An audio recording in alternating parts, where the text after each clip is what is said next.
ya mboka. Vous allez toujours brancher, dire émission à bino ya ngwana de part. Donc c'est Charlie Solo qui vous parle ya mboka. Ça dit vous la brancher, bon moko ya mboka. Émission ça carré. Boss momo na souhaite donc ma solo ça carré quoi.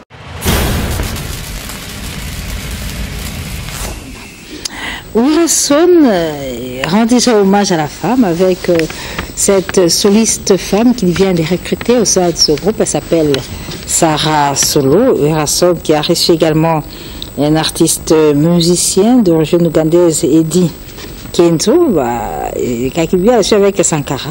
Sankara, bonjour. Oui, bonjour, Yamami Lela. Merci, Ndebo Yaminga na demita de leader. Parce que moi, c'est pas bien à 207.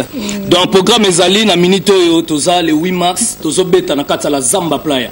Dans le 8 mars, to bengisi bato tout bobi parité, Werason le roi de la forêt, bien na parce kaza innovateur. Les seuls missions du guitariste à moi na moi, si tout le monde a guitariste à Michael Jackson, tout le monde a Taz Bolingo à l'époque.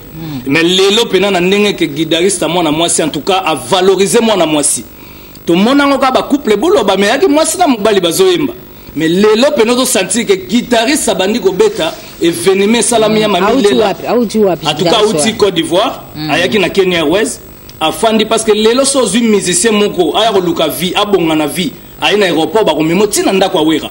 Donc les seuls missions par papa Lombo Maki a dû abimisa ba mission belé. Et ça toujours Werason naki mutema malamu na innovation.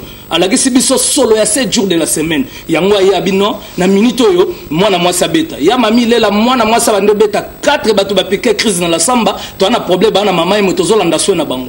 Pa bandi ko interpréter ba bi non na to sala ngoto ngapela bino. Un jour ya mami lela pa ko beta drum. Pour te comprendre que l'on a minute on a armé basi bazali partout basi badel. Pourquoi pas la musique? En tout cas soliste ça y est.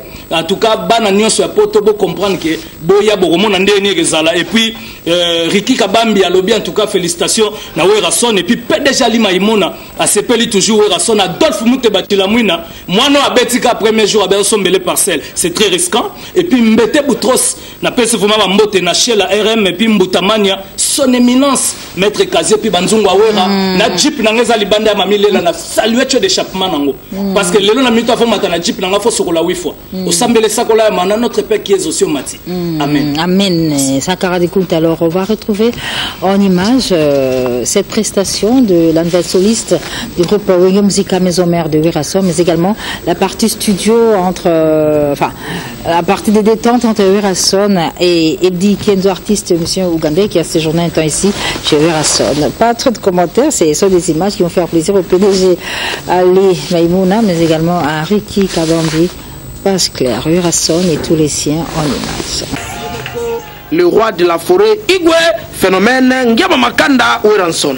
Tomonaki ba test ya ndenge na ndenge selema kikaka ndenge ezalaka mais ya kokamwa particularité na yango ezali ndeko mwasi oyo na kombo ya Sarah Solo ye azali soliste a évoluaka na Côte d'Ivoire pe akiti Kinshasa pona kwa adere maison mère na nzela ya test oyo tango mata azwi guitar tala ndenge abandaki no na accompagnement.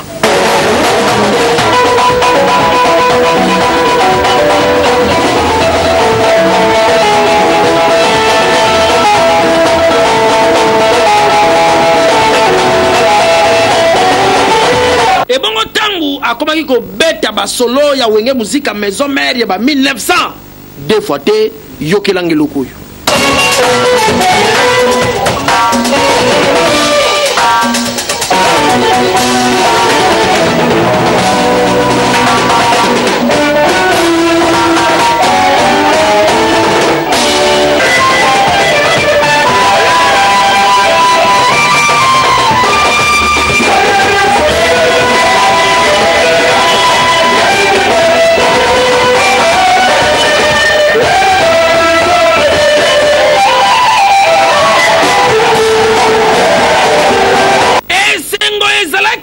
Sakanate pour ba fan sur la maison mère bazalaki très satisfait et bongo nasuka yemoko Werason Igwe de la forêt allo bate pose à 0.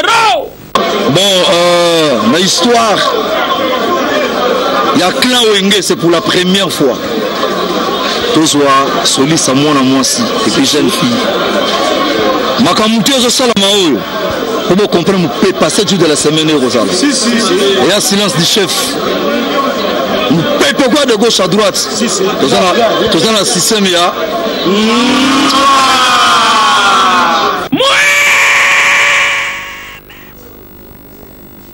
C'était Werason avec sa nouvelle soliste et dans cette grande famille de Wenge Musica Maison.